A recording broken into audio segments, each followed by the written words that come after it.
All right, today is January 7th, and we're back out on the St. Croix River doing a little sturgeon fishing. We've had really good conditions for ice, probably the last, I don't know, 6, 7 days. And there's no snow out here, but there's plenty of ice. And I'm measuring 13 here, so I drove my truck right out here, which is nice. Last year, we didn't get out here one time, so we're starting out good, and we're going to have a good, I would say, a good solid 2 months of fishing out here. So yeah, just getting out here while I can and making the best of it. And tell you what, setting up for the sturgeon with all this gear, it sure makes it so much easier just to drive out here and set up versus having to walk out. So we got our baits down. We're in 32 feet of water. Nothing yet, but I do expect as the sun starts going down here, we're going to see a little bit of action. So throughout the evening here, I am going to go through a bunch of questions I get. I do guide trips out here, and I get a lot of questions about what a trip entails. And if you just want to come out here and do it yourself, you know what you need to do to try to catch these fish. So I'm going to hang out here. Maybe we'll get a fish, and then I'll go through a bunch of questions and hopefully give a good answer. Just the answer I know. So it's not necessarily the right answer, but just the way I do it, and I think a good way for other people to do it too. So yeah. Stick around and maybe we'll put a nice sturgeon topside. Okay, so question one. The question I always get asked is, how many fish do you catch when you come out here sturgeon fishing? Well, it varies. It really does. It's a huge variance. We'll come out here some nights, we'll catch, sometimes we'll catch 10 fish. Other times we'll go 4 or 5 trips without catching a fish. So what happens out here on the St. Croix River is these fish just really move around and roam. And hopefully when you get set up, you set up in a spot where they're going to move through. And that's all we do. We set up and we wait for them. Now, that's not saying you could hole hop, move around, try different areas. That's probably a good thing to do. But the way we set up here, we're drilling, multiple holes, a lot of gear, and it's a waiting game for me. So I don't like to move a lot, and it's a lot of work moving. We got the mats and everything. And so I just pick a spot and I cross my fingers and hope that they're going to come through. And more times than not, we get some action, but other times it's pretty tough. So it's a long-winded answer for yes, we catch some fish, but we don't always go out and catch fish. So yeah, so that answers that question. Question two. Another one I get all the time is, it's safe to go out on the river. And generally, yes, the St. Croix River is safe. The basin we fish in, it's more like a lake out here. Not a lot of current, but no ice is ever safe. And so I monitor really closely. I fish areas that don't have a lot of current, because the current will make a big difference, and you really got to pay attention to where it narrows down. There's a discharge nearby that puts out warm water. You got to pay attention to that too. But one thing I found out here is it's really consistent in this main basin, and once you get safe ice, it's pretty good for most of the year. So I usually play it pretty safe, kind of err on, being cautious. But yes, it's definitely safe being out here. Question three. Another one I'm asked all the time is, what kind of rigs do you use? What kind of rods and reels do you use? What I've been using for the last, 5, 6, 7 years, it's a custom-made rod made by Wolfram Custom. It's a 40-inch extra heavy rod, very stout. It's got a long handle, so when you're fighting these fish, you got a lot of leverage. Just a good, really quality rod. I paired up with an Okuma, a Samar C30. The spinning reel isn't really that crucial, what brand you buy or whatever. I would just recommend at least getting a size 30 or 40. 300, 400, that seems about right. Line size, I usually go 50-pound braid or heavier. The heavier braid you go, it's gonna drift a little bit in the current, so I kind of like to stick at 50-pound. I mean, the drag on these reels is, about 20, so you don't have to worry about your line breaking if you have your drag set right. I'm a little distracted because I have fish on the sonar here right now, and hopefully we'll have one come through and eat it. That's the other thing I'll discuss. People talk about using sonar and things like that, and I have a live scope, and it makes it a lot of fun. And I do think it does help us catch a little bit more. We can see which way those fish are going, how they're reacting to our baits when we're jigging it, and just a fun factor too, for sure. In fact, I will show you that view. But at first I was going to show you the terminal tackle we use. So I use a bobber, and then also basically glow beads and a treble hook, and then just a bullet sinker. And those are kind of glow beads you can glow up in a light. And then I got crawlers on there as well. And we just let that sit on the bottom. And again, it's not too technical. A lot of guys use spoons with bigger treble hooks. One thing I don't like about that particularly is I like to have my line tied straight to the hook rather than deal with split rings and things like that. I like to have a direct connection to my line, just less weak factors and less things to break. And what we do is we set this down and it just sits on the bottom, and this bobber just sits up. And I'll show you the view here from this other side. Okay, so here's what the live scope looks like. You can see there's a fish down there at the bottom right now. And so I have one rod set up here, one rod set up there, and then it's sitting on the bottom. You can see when I lift up, there's my bait right there. And then I have it sitting so it just so it's at the bottom. And when that fish comes by, you'll see him on the live scope here, and all of a sudden your bobber will just start going down. Sometimes it'll tap, or it'll go up and lay on its side. Rarely do they just take the bobber and just go under it, like with a walleye or crappie or whatever. They just kind of sit there and chew on it for a while, so you really got to pay attention. It is fun having this live scope though, because you see them swim in from both sides or even from the top down, and sometimes they're really big. It's quite obvious when it comes through. I don't know if you can hear the ice cracking out there, but it is loud tonight. Holy cow, it's really cracking. The other thing I was going to mention is the double holes. These are 10-inch holes, and I kind of make an oval out of them and just open that up as big as I can with the 10-inch auger. That just gives you a little extra room to get those bigger fish through the hole. Gone.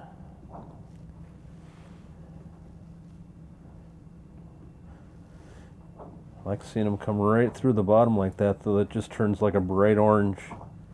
Just slowly moves its way over. Those are usually fish in the mood to eat. Sometimes they roam around here, kind of circle in and out of the cone.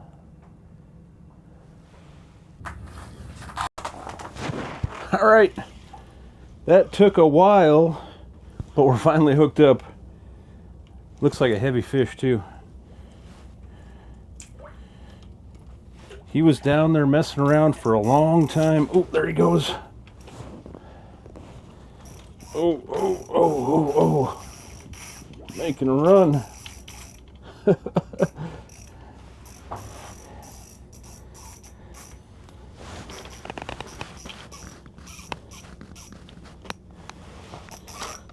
Looks like a decent fish. It's over 40 for sure, based on the live scope. This is going to be interesting by myself here. Have to try to land this thing. Looks like a nice one though.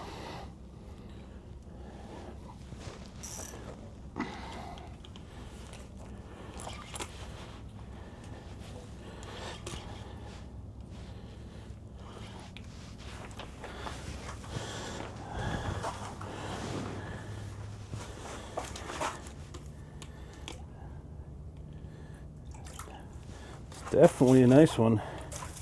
Oh, his tail was right there. I could have grabbed it. Shoot.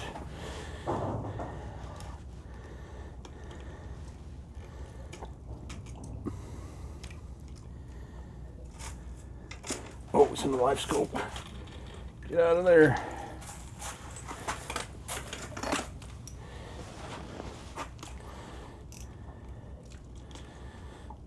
This might be close to 50 here, guys.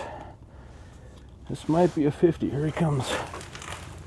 Oh, that is a nice one. Woo! Yeah, that is a nice one.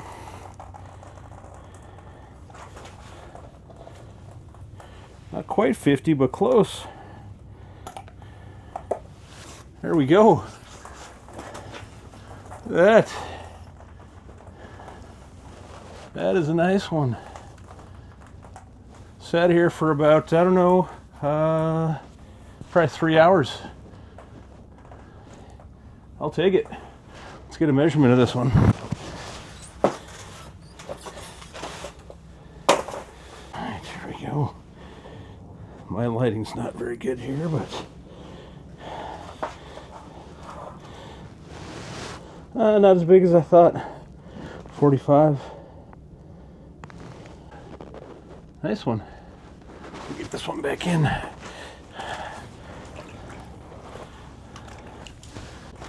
right.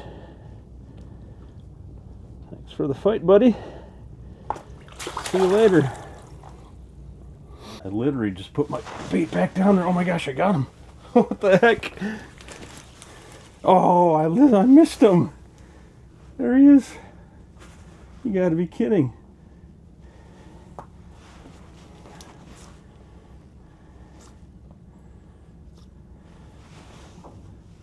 And there's 2 of them down there. We might catch another one here right back to back in a minute. Over at this one now. It's crazy.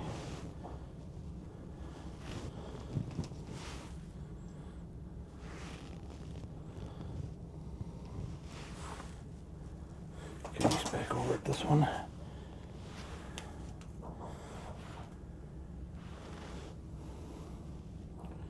Man, I just dropped that back down there.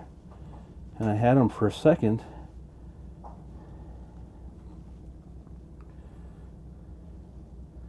See if he'll bite this thing.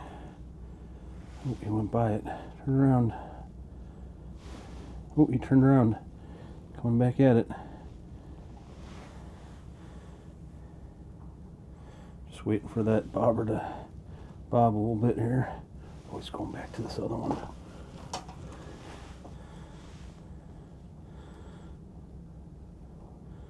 Oh, he's right on it. Got the camera in one hand. My rod in the other hand. Oh man, he's going back to this other one. This is crazy. He's looking for that one. He's hunting. He's on the hunt. Oh, just bobbed. Oh man, this is hard holding the camera. I had to set it down. Oh, here comes another one. What is going on here? We're gonna catch one of these. Usually when there's 2 here, you get a little competition going, just like any other fish. Man, oh, where'd they go? All right, I gotta set this camera down. If I can catch this one here. He's on it. Eat it.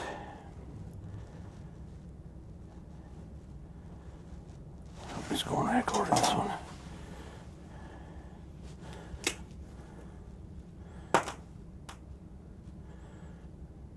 Where'd he go? Man, flurry of fish here at 8:30. Sat here for a few hours and now they're all over the screen. That's what this is all about, though. You just wait and eventually they'll come in. Looks like these ones moved out. Oh no, there's still one over here.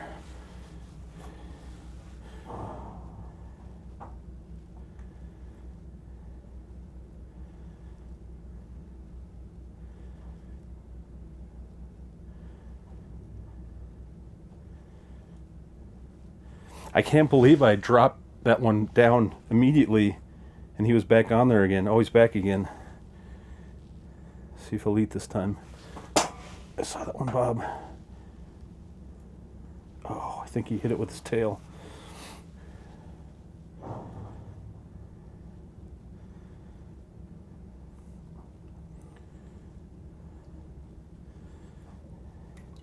It's interesting with this live scope, you watch them, and it's just like they're down there just hunting for that bait.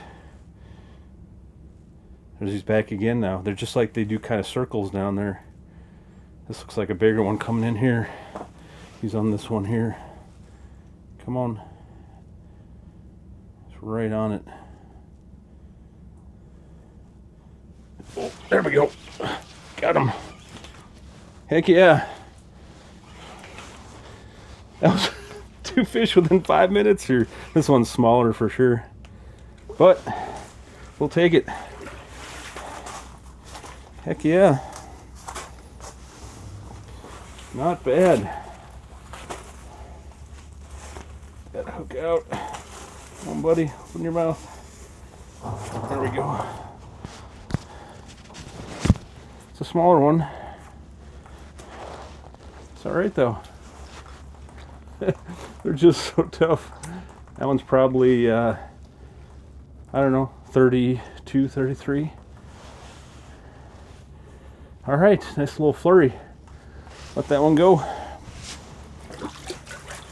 See you later. Woohoo! Gosh, there's another one down there. This is crazy.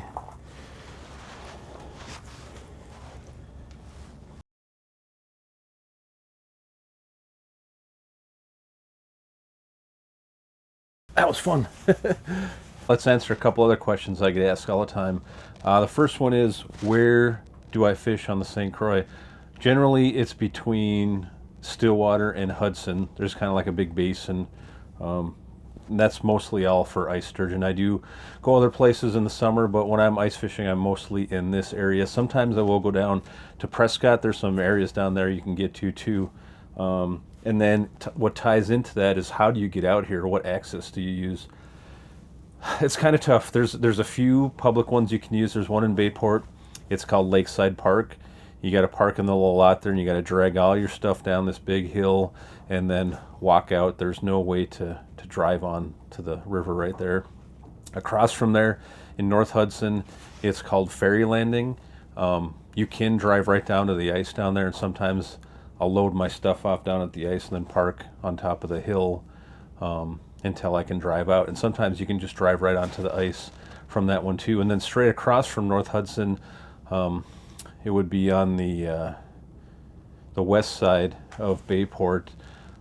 There's an ice road there, and I think it's Hubs Point Drive. It's kind of an easement that you drive down to there. And if you do a Google search for that, there's some things that show up that'll show the map to get down there and stuff. And right now it's blocked off. The Townhome Association there kind of blocks it off. So I don't know who controls that or who, gets the block off of there. But once that block's open, then you can just drive right onto the ice from there too. Other than that, that's about it. There is a new one going in up by the 36 bridge. The status of that is kind of up in the air right now, but I assume eventually people will be able to access there as well, and a nice boat launch going there too. So another question I get asked all the time is, do I have to come out here after dark? People see me fishing here after dark all the time and wondering if they can come out during the day as well. And absolutely, you can catch them morning, noon, night. I've got them all throughout the day. I kind of like coming out here towards dark. I do see a flurry sometimes, right sunset to a couple hours after, and that's what happened tonight too. Right about 8 o'clock, 8:30, we started seeing some fish, and you kind of see that in the morning too. It's just like any other fishing, low light periods. But I have a good days, right in the middle of the day. So don't be afraid to come out here, even if you can fish at noon. Again, it's time on the ice that's going to put these fish on. It's a waiting game. Sometimes you got to wait, and then you'll get a flurry and you'll catch 5 or 6 fish, and like I said, you might go another few trips without catching anything. So whenever you have time, just come out here, spend some time and hang out, and eventually you will catch some fish. Another quick tip I'll add as well is you'll see a lot of people out here kind of congregate in the same areas, and a lot of those guys are, there's like a crappie town over here they call crappie, I think they just call it crappie town, and there'll be lots of shelters all around there, and you can actually catch some sturgeon around there.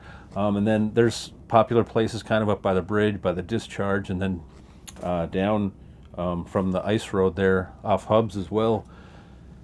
But I kind of like getting away from people. These fish are so spread out that I just want to have my own little area. It helps, especially if you catch a fish. These fish kind of run out a ways, and you don't want to, run into people's lines. So just set up away from people. It's a big basin. These fish move around, and just make some space. It's kind of like, I tell people it's like, almost like a lake, it's like Lake Winnipeg or Upper Red Lake, where it's just a big basin. And what you want to do is get away from people. And that's where you'll find some success. Those fish start feeling a little pressure in these big shanty towns. So yeah, just kind of spread out and find your own spot. All right, things have kind of quieted down here, so I think I'm going to call it a night. But hopefully those tips and answers to those questions helped out a little bit if you want to get out here and try to catch a sturgeon on your own.